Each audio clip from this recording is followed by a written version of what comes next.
Hello, creative, and welcome back to the Empowered Creatives podcast, finding confidence between hustle and burnout. I'm your host, Victoria Hines, creative career coach, helping creatives just like you navigate those career hurdles. I'm really excited about my guest this week on the podcast. I have Jae Renfrow. He despises bios, but he sent me one anyway, which I'm super excited about. He's a husband, a dad, an actor, and a practitioner of the magic arts of creativity. He is currently producing an incredible podcast. I've already binged like half the episodes, called Out of Depth Plays, which features him and other performers playing role-playing games and improvising insane stories. Well, welcome to the podcast, Jae. Hey, I think I wrote some of that. Yeah. I think I regret writing it. Now. Like listening it back, I was like, oh, what a goon. This is why I don't like bios. I hate hearing about myself. It's awful. This is great, though. I mean, it gave me enough space to toss in extra words about you, but wasn't 3 paragraphs long. There were some extra adjectives that I was very appreciative of. Oh. I knew they were yours. Thank you. Thank you. I knew I wouldn't have used those. Awesome. All right, Jae, I'm going to start you off with the biggest, baddest question I ask everybody who comes on the podcast. What do artists and creatives need to know is possible today? Gosh, there's so much out there about what is possible that I feel like if a person listening doesn't know that it's all possible by now, then they should know that. But I'll table that for now. And I'll say that not only is it possible, it's possible wherever you are. You don't have to go anywhere to do it. And I think my generation came from the mentality that you had to go to a place where the creatives went, which was usually a major metropolitan area like New York, LA, Chicago. And if you weren't there, then you couldn't be a part of the scene and you wouldn't be seen. So there was no way to make it if you weren't there. And that's just not, I don't think that's as true. I mean, it depends on what you want to do, but for the most part, you can be a filmmaker and you don't have to live in LA. You can be an actor and make your own stuff. And it's better that way, I think, to do your own thing. So I think a lot of creative endeavors can be done where you're at now, using the people around you.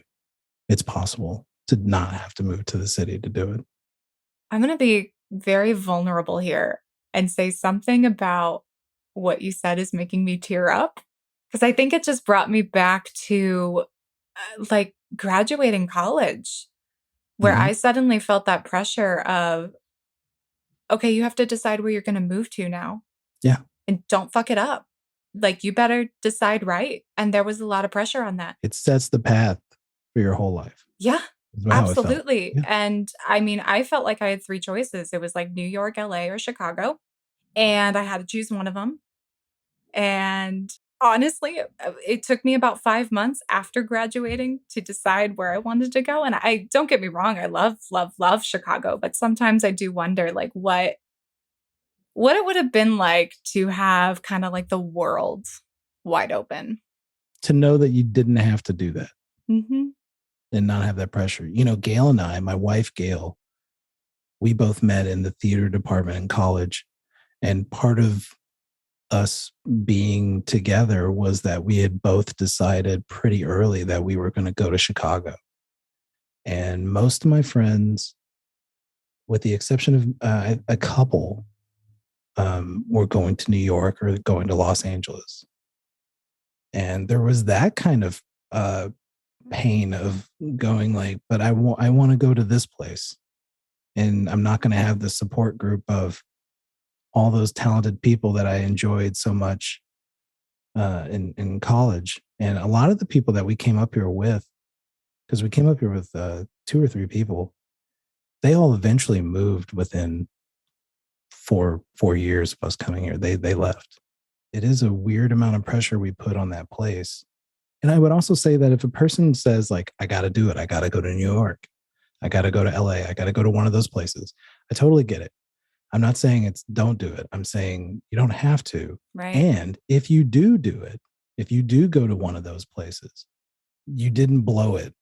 You didn't make the wrong decision. That's what I would say to you now. If you feel to you, Victoria, specifically, is that if you're like, oh, what if I played that game? I played that game of could I have done it in New York? Could I have done it in Los Angeles? Mm-hmm. And and I have to remember there's a reason why I picked Chicago, because Chicago isn't New York. And it's not Los Angeles. And I didn't want to have to do the things that I would have to have done if I was in one of those cities. And now that I've lived, I think we're coming in on 16 years in Chicago, I'm very proud of what I've done here. I'm very proud of what we've accomplished here. And so I don't look back at it with regret going like, I could have just stayed in small town Kentucky. Mm-hmm. Yeah. I couldn't have done that. That's where I'm from originally. But I think that now that I came here and I learned, I built myself and a network of friends like you. And that's all positive. That's all great. I mean, college, I left college with so much debt. And I thought I could have just went to Chicago and used all that money to do acting classes and stuff like that. And it would have been better. Yeah. But then if I hadn't done that, I wouldn't have met my wife. Right. That's what I was just going to say. Yeah, I can't play that game. Absolutely. So, kind of going back to that early stage in your career, I wanted to ask you, what's a moment in your career where you did feel unbalanced? The unbalanced question is one I don't think, I don't know about you. I don't know about most people really, but I don't think you're unbalanced until maybe after. Because when you're in it, you think that this is how it's supposed to be. Right? You've seen the movies, you've seen the struggling actor TV shows and the movies and the stories, you've heard them all. And when you're in it, you're like, if I just can replicate this person that was very successful, their journey, like this is the path, this works. Yep. And so when I was in it, I didn't think I was unbalanced until I got checked a couple of times. And I realized that I was kind of losing it. The first time being when my son was born, my first son. We moved up here, and in that first year, we had a baby. And so there was that kind of that deflation of going, oh, we're just a married newlywed couple that are going to take the city by storm, and we're going to do all this stuff. She's going to be a stage manager. I'm going to be an actor, and we're going to do all this stuff. And then, within a few months, we're pregnant and we start seeing that dream slip away. For the first few years that I was here, I worked pretty consistently going from show to show. I felt like I was moving pretty quick. I was on a pretty quick track to working with people and going. I would work with somebody on one and they'd want to cast me in the thing that they were doing with a different company. And I was always busy and it was great. Except my home life was my wife had the day job. I acted at night. I'm a stay-at-home dad. So I take care of a baby. She comes home. I hand her the baby and I leave. And that's our relationship for about a year. And it sucked. And it came to a point where it seemed like we were going to separate. We just weren't together. And when you have a baby, when you do anything huge, move to a big city, all of that is life growth. And so you're no longer the same person that got married when they were 24 or whatever we were. I should remember this because our wedding anniversary is tomorrow. It's tomorrow. Our anniversary is tomorrow. You grow and you realize that I had to take a moment. I remember I walked down the street to a bar and I was listening to this sad ass music in a bar by myself. And I just had this kind of epiphany of like, oh, I think I'm losing my wife. I think I'm losing my kid. I think it's going away. I need to make a decision. Do I love the person that she's becoming? Or am I going to wish she was that 24-year-old young woman that I fell in love with, which is an impossible desire to have, that she'll always be that young college kid that you fell in love with. And I realized I did love her and I did love who she was becoming, but I realized I needed to stop for a moment and stop working, stop acting, and go back to taking care of that relationship and also taking care of the relationship with my child. And I had to be a dad, like a real dad. Yeah. At that point, I was just kind of the babysitter during the day who moonlighted as an actor. So I spent a few years working at that. And that was kind of the first time that I realized it was unbalanced. And then, I got back into it and Mm-hmm. was grinding for years. And that was that second period is when I met you and doing all that work. And that was the period where I realized that, okay, the first time I neglected my family, this time I realized I was neglecting myself and I was sacrificing a lot of my health to make sure that I was doing the show, that I didn't want to take time off to take care of some health problems that I was dealing with. I was doing a show called Time of Your Life. It was a really big role for me, and the Mm-hmm. show was doing pretty good. Ticket sales were all right. I mean, it's a big cast, so it's hard to have like really bad houses because everybody's just bringing their friends. Inviting their friends. Yep. Exactly. That's why you cast big cast shows. And so it looks like you have an audience. But, it was going really well. But in the first week, we opened, and then the next day I broke my ankle. Ugh. And nobody knew about that really. So I was dancing around and and doing quick changes through, up and down stairs. And my ankle was just massive and swollen Oh my because I was gosh. just like, I can't not do the show. Like I was just like, I Yeah. have to do it. And I don't even remember who my understudy was at the time, but I was like, you had that actor mentality of I'll be damned if an understudy goes on Mm-hmm. when I have like a good part, like it's got to be me, because you never know who's going to show up, and you've got that mentality. This could be the night that an agent shows up or a casting director. Right. The pressure. Yeah, there's that pressure, and that was also during that show 2 weeks later that I started to develop the gallbladder problems that would later discover led to a pretty severe medical condition that I basically suffered from for about 4 years. And it would happen during every show, in between shows. I would just Oh kind of deal with man. this really debilitating gallbladder issue. And it wasn't until I was working on a show, and it was the first time I'd ever missed a performance. And I missed the whole run. I think you're exactly right. I mean, half the time you don't. Oftentimes, many of us, especially as creatives, we learn that lesson the hard way. Our health goes out the door, our social life and relationships go out the door. And it's a toxic culture. Like, we're so focused on the work in this industry. I think overall it's a very American culture. It's a very American thing, but I think it's a little, it's a little even more rampant, I would say, especially in the theater world. I don't know. In the theater world, it's weird because you're not even getting paid. No. Yeah, You know what I that's mean? the Like trade-off. Yeah. you're not getting paid really anything. You think, I'm doing it for the reps. I'm doing it for the Mhm. possibility. Like you think every show that you do, you think it's a lottery ticket. Right. And this is the one where they show up. It wasn't until I said, I'm done. Like I'm done. I'm gonna do this other thing that's more fulfilling to me. I'm gonna start working on that. I'm not gonna focus so much on trying to audition and get the next deal. That's when I ended up getting my agent. I even had an honest conversation with her. I said, listen, I don't need this. I'm not going to do Yeah. if you think there's something out there I can make us both some money on, then we'll do that. But I'm not going to bend over backwards for these people and stop being myself, because I'd reached that point where I'm like, I'm not a young kid who's super desperate anymore and Mhm. willing to be exploited. My Right. my capacity to be exploited had reached its upper limits, and I was done with it.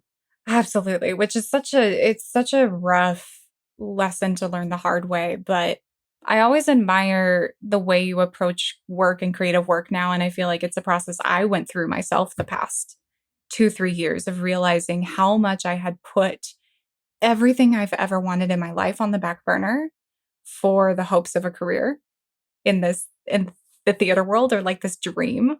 Yeah. And but this work dream, this very specific work dream, and everything else back burner.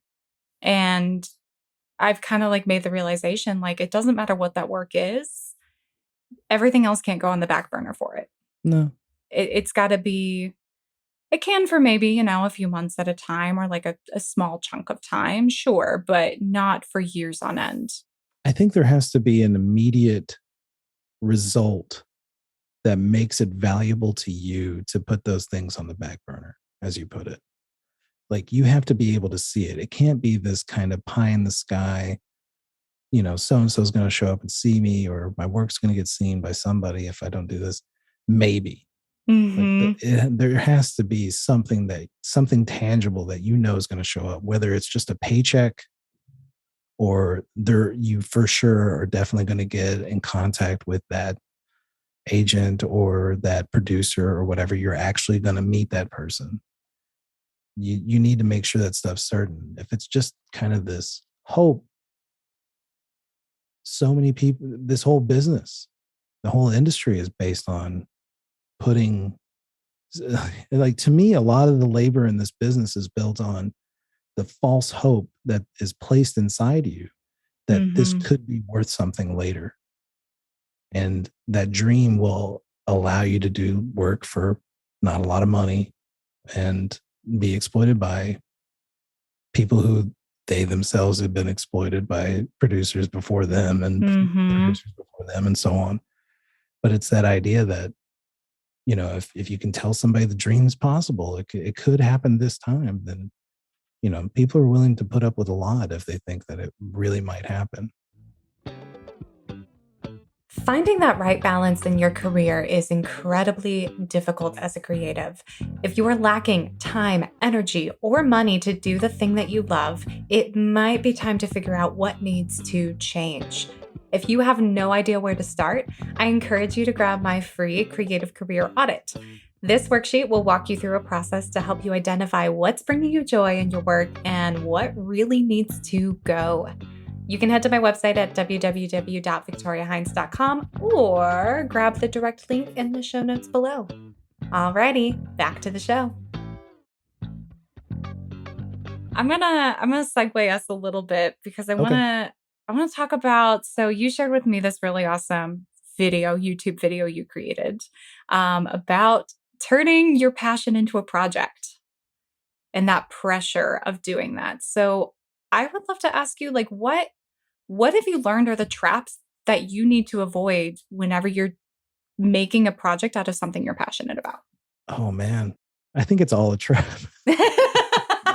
It's all a trap because you get caught up in the little moments of success, and you kind of ride these the rhythms of, like, how many views did I get?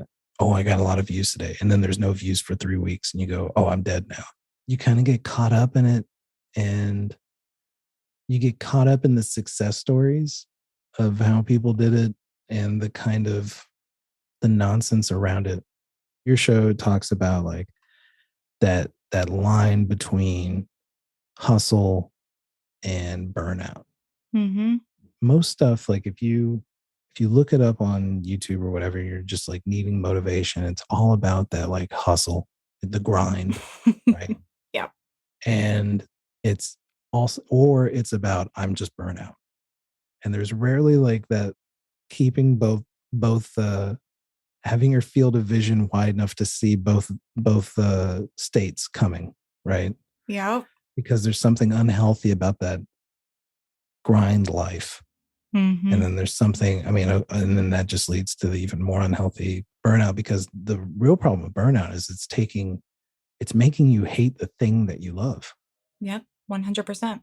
That was really the trap that we were trying to avoid, was that once you start trying to turn your passion into a commodity, into something that is presented to people, then there's a trade-off. You're sacrificing a little bit of your freedom to enjoy it the way that you did when it was just your hobby, because you do have to think about it in terms of how are people going to view it?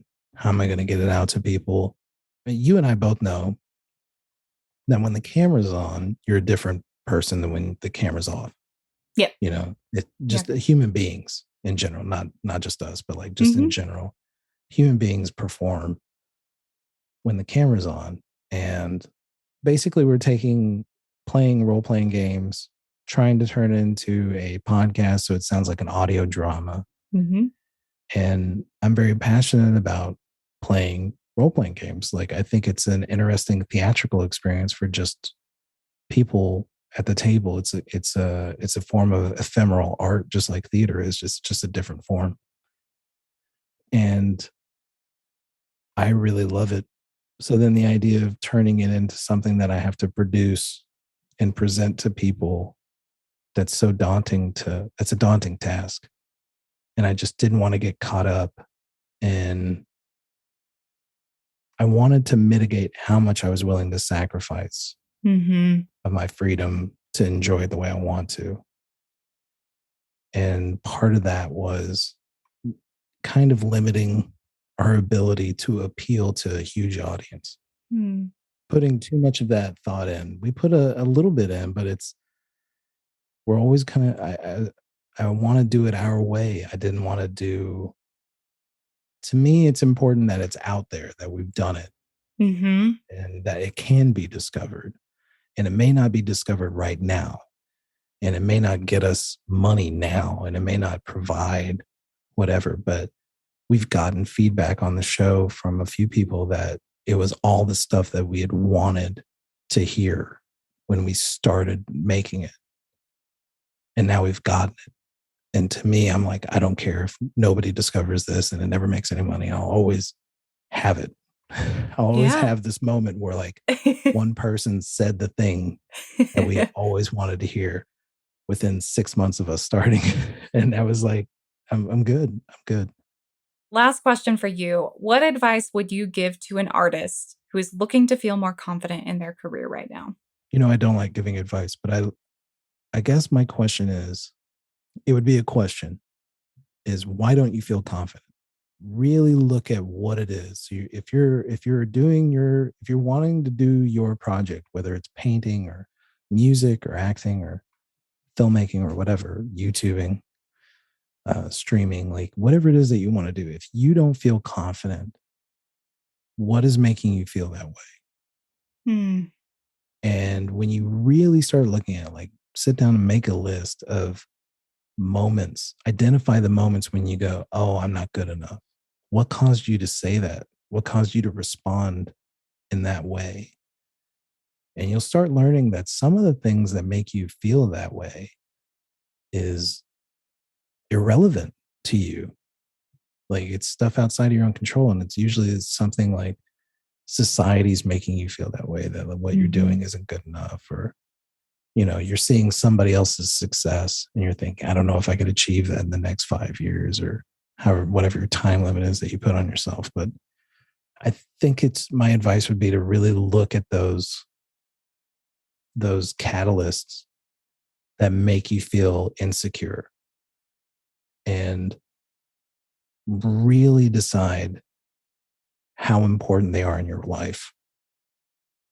Because if it's a person who knows nothing about something and they make you feel a certain way, why would you hold their opinion that way? That would be my advice, is to really look at it and go, what is making me feel this way? So, Jae, how can I'm not going to ask to connect with you because we all know you're going to be hard to connect with. How can we connect with the podcast? You can go to our website, getoutofdepth.com. And it has all the links to all the ways you can listen to the show and the YouTube videos that we do and the blog posts we do, and kind of just using it as an ecosystem to be able to do all the things that we've ever wanted to do. And so that's the easiest way to get in contact with me. There's, you can even email me from there. Like it's all good. Like awesome. Yeah. Perfect. There's social media links to things just so we have it. but not really because we want to use it. Awesome. Well, I know you don't want to be a promoter, but I'm going to kind of put this out there. I binged season 2 so far. So I would say, like, Okay, if you're good. into role playing games, if you're into sci fi, especially season 2, it's going to be right up your alley. So I would definitely listen in. I got very quickly addicted and very attached to the characters. So I want to know what happens next. Oh man. Yeah, I feel bad for you. Oh no. Uh-oh. Uh-oh. It's a very dangerous game. We'll Oh see. no. I know. All right. Thank you so much, Jay, for being on the show. Thank you so much for having me on. I appreciate it.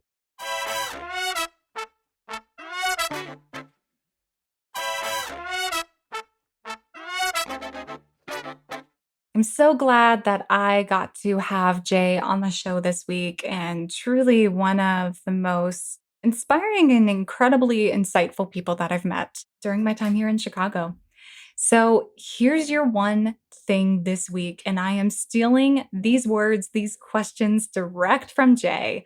I loved what he said at the end of the podcast about if you are needing more confidence in your career, here's what you do next. So I know he said it wasn't advice, but I think these are two brilliant questions. So if you are needing more confidence in your career right now, I want you to ask yourself, why are you not confident?